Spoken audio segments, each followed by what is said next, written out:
За үзэгч та бүхэндээ өдрийн мэндийг хүргэе. За COP17 хурлын 5 дахь өдөр бол үргэлжилж байна. За тэгэхээр олон нийтийн зүгээс бол COP17 хурлын бас ер нь ихний үр өгөөжүүд ямар байгаа вэ? За ер нь ийм хүлээлт тус нийгэмд байх шиг байна. За тэгэхээр яг энэ COP17 хурал дээр маш олон сэдвүүдээр бол хуралдаанууд болж байгаа. За жишээлбэл яг миний энэ ард хуралдаж байгаа хурлын хувьд бол нүүрс төрчийн зах зээлийг нээх гэсэн энэ асуудлыг хөндөж байгаа. За энэ бол бас нэг чухал сэдв. За үүнтэй холбоотойгоор яг COP17 хуралд оролцож байгаа зарим оролцогчдын бас байр суурийг хүргэх нь зөв болов уу гэж бодож танд энэ өдрийн мэндийг хүргэе. Сайн байна уу? Сайн. За тэгэхээр энэ удаагийн хурал бол маш олон сэдвүүдийг бас хөндөж байна. Чухал байр суурийг оролцогчдод төлөвлөж. Тэгэхээр ер нь энэ дээр хамгийн хэрэгж байгаа зүйл нь санхүүжилт гэдэг зүйлийг нэлээд ярьж тодтогч байгаа шүү. Тэгэхээр энэ дээр та бас өөрийнхөө байр суурийг илэрхийлж. Одоо энэ дэлхийн байгаль орчинтой холбоотой 3 гол конвенц байдаг. Нэг нь болохоор уур амьсгалын өөрчлөлтийн конвенц. Нэг нь болохоор одоо Монгол улсын зочлуулж байгаа цөлжилтийн газрын дороотлын. Гурав дахь нь болохоор байгалийн төрөл зүй буюу ерөнхийдөө амьтай гэдэг юм. Тэгээ энэ 3 том дэлхийн конвенц болохоор одоо байгаль орчин энэ цаашдаа дэлхийн урагшаага хөгжихэд яаж даацтай энэ хөгжлийг ер нь их дэлхийн маань дааж чадах уугүй юу гэсэн тэр асуудлыг хүндсэн гол 3 конвенц байдаг байхгүй юу. Тэгэхээр энэ төр нь маш сайн амжилттай зохион байгуулагдаж байна. Энэ олон сэдвүүд дотор болохоор мэдээж цаана санхүүжилт чухал байдаг.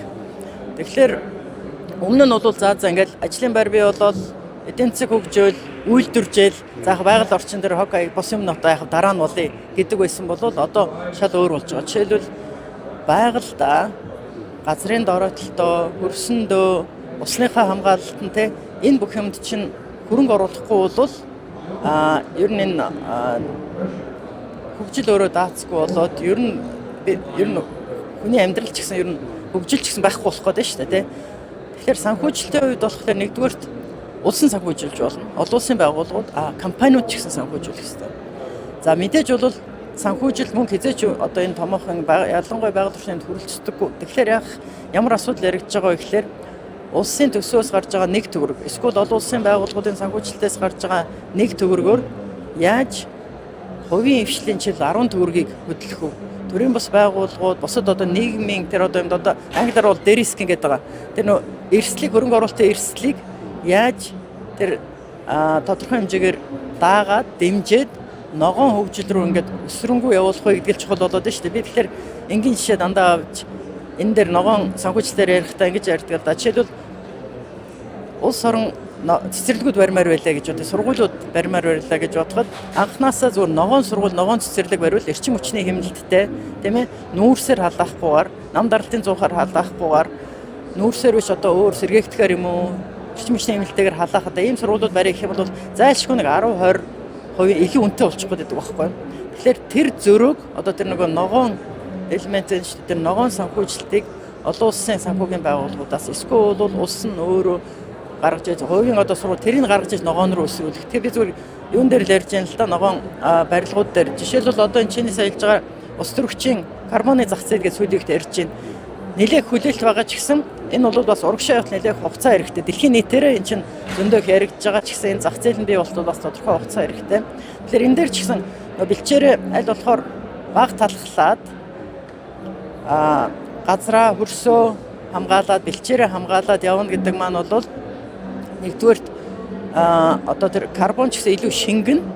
За тэгэж илүү их ажиллагаа явагдах гэдэг шүү дээ, тий.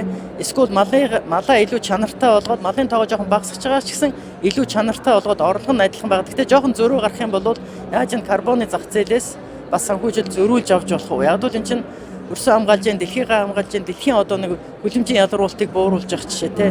Тэгэхээр энэ санхүүжилтээр бол зүгээр л нэг одоо байгаль орчны төслийг нэг ингээд 100% санхүүжлэх асуудал биш.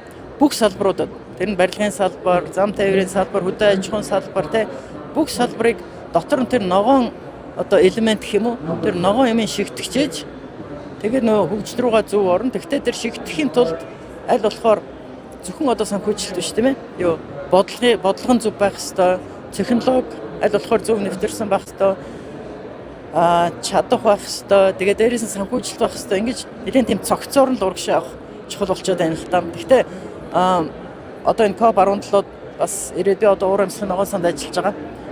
Тэгээд харахад бол монголчууд маань нэгдүгээр маш сайн зохион байгуулалтаа маш сайн КОП зохион байгуулж байна. Хоёрдугаар маш олон салбарын хувийн хвшил, төрийн бус, залуучууд, төрийн байгууллага олон улс ч гэсэн маш энэ сэдвэр бол маш их урагшилсан байна. Их ойлгодог болсон байна. Тэгээд ер нь цаашдаа яаж бодсон өссөн үсээгүй ногоон хөгжил рүү дэлхийн нийтээр явна.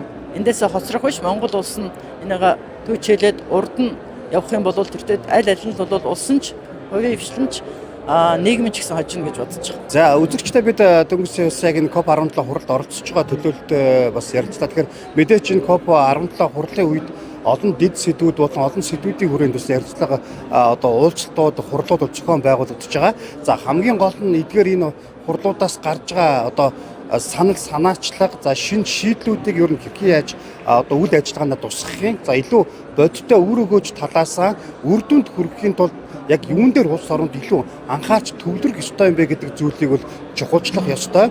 За өчтөр бас бид мэдээлэлээр хүргэж байсан. За Африк, Латин Америкийн одоо хүсээс ирсэн залуучуудын хувьд бол ер нь энэ тухайн хурал дээр бодит одоо үр дүн бас хэрэгтэй байна гэдэг зүйлийг бас тавьж 50 байдлаар бас өөрсдийнхөө үзэл бодлыг илэрхийлсэн. За үүнтэй холбоотойгоор ч гэсэндээ ер нь энэ дэд сэдвүүдийн хувьд илүү одоо энэ асуудлыг дэвшүүлж байгаа сэдвүүдийг өгөөж талаасаа, шийдэл талаасаа, үр дүн талаасаа ер нь хамтын уялдаа холбоогоо илүү сайжруулах нь бас оновчтой юм гэдэг зүйлийг хуралд оролцогчдын төлөө бас байр сууриа илэрхийлж байсан юм а.